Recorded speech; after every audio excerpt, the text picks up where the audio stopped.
Oi, gente. Sendo bem sincera, eu tô com vontade de chorar.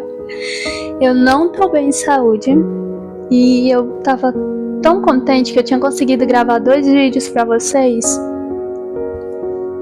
E acredite ou não, o vídeo saiu sem áudio. Descarregou. Sim, descarregou.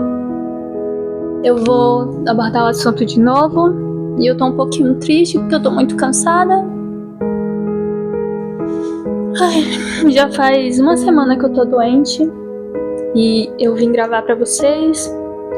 Aí eu pensei, por que não, né, gravar? Meu marido pediu pra mim gravar, eu disse, tá bom, tô melhor hoje. Mas eu tô tão cansada, e eu tava tão feliz que eu já tava terminando de gravar os 2 vídeos, o de hoje e o de amanhã, e eu ia simplesmente descansar. Mas manter a postura e bora lá. Me desculpa por aparecer assim, desse jeito no meio do vídeo. É que eu realmente tô cansada, mas eu não quero desistir. Sempre quando as coisas começam a dar errado, eu quero fazer até dar certo. Eu tô cansada? Tô aqui segurando o ar, porque por dentro tá me doendo tudo, mas eu vou fazer. O nosso tema de hoje é as consequências de andar no cemitério. Sim. E a gente vai abordar isso seja no cristianismo, visão esotérica e tudo mais, tá bom? Bora lá. No cristianismo, andar desnecessariamente ou bisbilhotar é visto como desrespeito aos mortos. E não só no cristianismo, mas também em todas as outras religiões que a gente vai falar, é muito essa questão de desrespeito. Só que umas, elas veem como um alto desrespeito, outras nem tanto, como por exemplo, no cristianismo é desrespeito.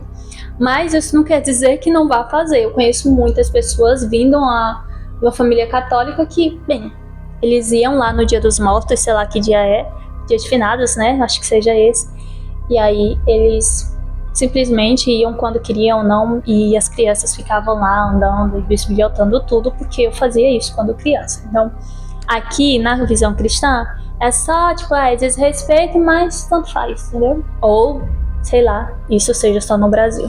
Em algumas doutrinas cristãs populares ou não oficiais, acredita-se que ao ler uma lápide com atenção ou fixar-se num túmulo pode criar uma conexão espiritual com aquele falecido.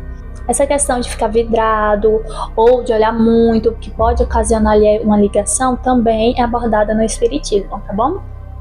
No islamismo, o cemitério é um lugar de reflexão e não de curiosidade. Deve-se visitar túmulos, mas com humildade, fazer orações pelos mortos e refletir sobre a morte da pessoa, né? Também. Ficar ali lendo lápis ou andando e tudo mais é a mesma coisa, visto como desrespeito. No hinduísmo, os cemitérios não são muito frequentados após o ritual de cremação. É interessante no hinduísmo porque não é tipo enterrar, mas sim é feito um ritual de cremação. É o ápice, que eu nem sabia que tipo faziam rituais assim para mortos. Mas na verdade rituais é uma cerimônia, né? Às vezes pode ser uma cerimônia peculiar. Ficar muito tempo nesses locais ou ficar andando pode ser visto como uma forma de atrair energias inferiores ou karmas não resolvidos. No judaísmo, evita-se até mesmo tocar em túmulos ou lápides sem propósito sequer religioso. É comum colocar pedras sobre os túmulos, mas andar à toa é considerado profanação do espaço sagrado. Aqui, quando fala na profanação, eu já vejo que é uma coisa mais séria, e não como, por exemplo, no catolicismo, né? E, gente, eu acho tão fofinho. Acho que não tem nada a ver falar que é fofo, né? Questão assim de cemitério. Eu acho tão bonito quando uma pessoa morre e a pessoa coloca ali uma pedra, sabe?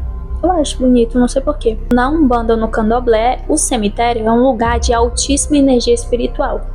E espíritos chamados eguns, como os espíritos errantes, vagam por lá. E encostos podem ser atraídos se a pessoa estiver espiritualmente fragilizada.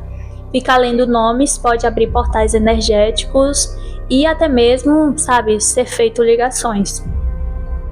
Muitos médiuns evitam cemitério fora das obrigações espirituais. É muito interessante falar sobre espiritualmente fragilizado, porque, gente, como como um visitante, né? Se você for um visitante por obrigação no cemitério, obrigação entre aspas, como ele não vai estar fragilizado? Porque ele perdeu alguém recentemente, tem lembranças muito fortes, sabe? Um elo ali com o morto.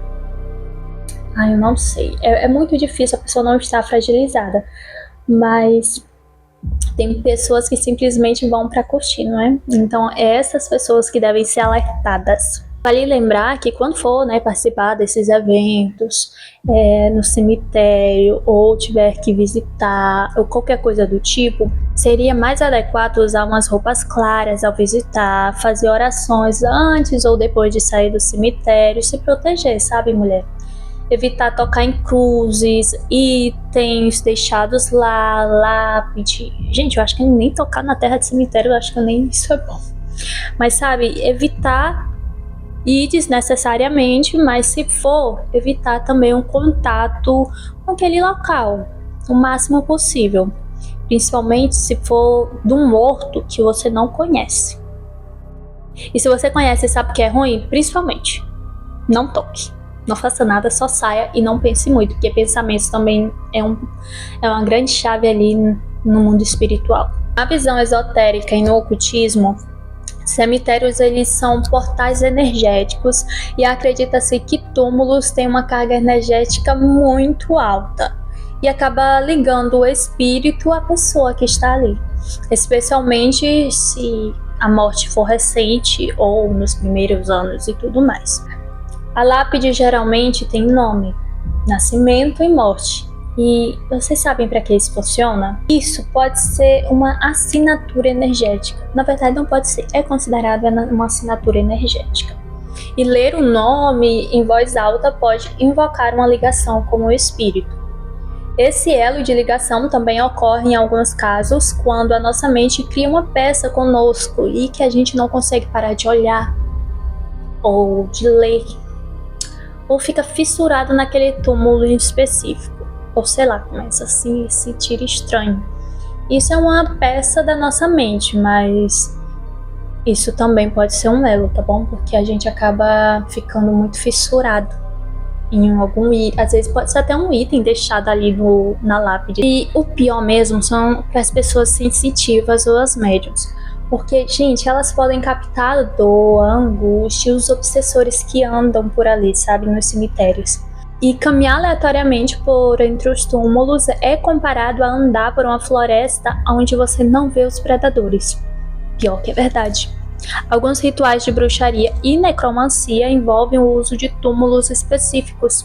Por isso, há quem diga que ao olhar ou tocar um túmulo, você pode acabar interferindo em algo ativo espiritualmente. É interessante falar sobre isso porque eu tenho muitas perguntas sobre isso. Se você tocar num túmulo, por exemplo, que for usado em ritual, você vai acabar aderindo ali, grudando em você alguma energia do ritual, ou do espírito ali, ou do túmulo, ou sei lá. Queria muito saber disso. E essa energia pode ficar de alguma forma vinculada ou presa a quem o tocar. E agora a gente vai para a visão científica e psicológica. Também teremos uma perspectiva ali racional, sabe? Os cemitérios invocam luto e memórias. Observar túmulos pode causar gatilhos emocionais, ansiedade ou até mesmo uma depressão latente. Olhar lápides, especialmente de crianças ou jovens, pode impactar o inconsciente, despertando o medo da morte ou uma sensação até mesmo de perseguição. O cérebro pode começar a ver rostos, vultos ou sentir presenças, aonde não há nada. E isso é chamado de efeito pareidolia. Gente, não tinha um nome mais legal não? Pareidolia? Eu teria escolhido, sei lá, sensitivolia. Não, é pior, muito pior. Ignore. Pode ocasionar uma sensibilidade aumentada em ambientes carregados e pode criar sintomas como calafrios, falta de ar e palpitações, mesmo sem nenhuma causa sobrenatural. E isso é abordado como contaminação espiritual. Eu achei tudo, viu, essa contaminação espiritual? Só que eu acho, não sei, né? Isso varia de opinião para opinião, de pessoa para pessoa, mas como eles podem afirmar que seriam sem causas sobrenaturais, se a base científica não trabalha nisso. Enfim, esse foi o vídeo de hoje, eu espero muito que você tenha gostado. E antes de tudo eu quero dizer, se vocês tiverem a obrigação de ir ou saudade de algum ente querido, orem antes de ir. Ao sair, orem. Cheguem em casa, tomem um banho, de preferência de erva, mas se não, só um banho já basta. Eu acho que basta, depende também do caso. E vão com roupas claras, como já foi citado. E, gente, não esqueçam. Vão no seu melhor momento. Não vão na saudade, que às vezes você acaba prendendo até mesmo a pessoa que você foi visitar. Eu tenho um relato para contar para vocês, é um relato da minha família. Eu não sei o enredo corretamente, mas eu sei que uma menina, ela perdeu, eu não vou falar quem, ela perdeu a mãe. E ela chorava muito, muito, muito pela ausência da mãe, porque ela amava muito a mãe dela. Eu não lembro se foi ela que sonhou ou se foi um outro parente dela que sonhou, mas em sonho a mãe dela apareceu toda encharcada e disse que a filha dela tinha que parar de chorar, tinha que se contentar. E a mãe dela começou a aparecer várias e várias vezes, toda encharcada, e sempre dizia a mesma coisa. Até que a menina foi avisada e teve que se contentar, né? Tipo, ela ia continuar chorando sabendo que a mãe dela tava lá, tipo, sofrendo, sempre avisando. E aí pegou e ela parou de chorar e a mãe dela nunca mais apareceu. Então, assim, gente, o luto, ele tem que ser vivido. Sintam a perda, é necessário. Isso torna a gente mais forte. Essa frase, ela é muito clichê, mas é muito real. Sinta a sua dor, que é necessária. Mas não permita que ela domine você, sabe? Que não faz mal só pra você. Eu sempre digo aqui no canal que tudo que você tem, você acha que tá jogando na outra pessoa, é tudo seu. Mas é. Só que quando é uma perda, quando é um espírito que nem é mais carnal, é difícil. Você acaba prendendo um espírito a você, você acaba impedindo que ele faça a passagem. Às vezes o espírito tá preparado, mas você não tá. Mas é isso. Então é esse o vídeo de hoje, eu espero que vocês tenham gostado. E desculpa pelo início do vídeo, eu tava tão triste, juro. Tava tão triste, eu tava tentando fazer o início, não tava conseguindo. E eu já tava assim, não quero desistir, mas eu já tô quase chorando, como vocês viram. Mas enfim, eu espero que você tenha gostado e até o próximo vídeo. Tchau! Obrigada por ter ficado até o final.